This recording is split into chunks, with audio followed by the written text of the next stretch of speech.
Għadu sorġut f'xatt it-Tiben il-jott Gently li xahar ilu kien ġie interċettat mill-Forzi Armati u fuqu nstabu ma' 2 miljun sigarett, allegatament sabiex jinbiegħu f'pajjiżna bil-kutrabandu. Sallum għadu ħadd ma tressaq il-qorti brabta ma' dan il-każ. Dakinhar tal-14 ta' Awwissu kienu ġew arrestati 3 persuni illi kienu fuq il-jott, Malti, Libjan u Eġizzjan, illi ma kienux f'pożizzjoni li jispjegaw minn fejn ġabu sigaretti. Dwar xi riżulta mill-investigazzjoni kuntattjat minn One News kelli mad-dwana qal biss illi l-investigazzjonijiet għadhom għaddejjin. Min-naħa l-oħra kelliem mal-Pulizija konferma li għadu ma tressaq ħadd il-qorti kif il-Pulizija investigat il-każ indikat u qed tiddiskuti mad-dwana kif ukoll mal-Avukat Ġenerali qabel ma jittieħdu passi ulterjuri. Iż-2 miljun sigarett b'valur ta' 400,000 euro instabu f'200 kaxxa li kienu moħbija fuq il-jott bl-isem ta' Gently.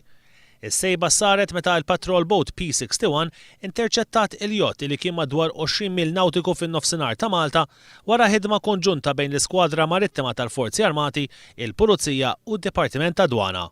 Il-jott kien eskortat lejn il-bażi Marittima tal-Forzi Armati fejn qed jinżamm hemmhekk għal aktar investigazzjonijiet.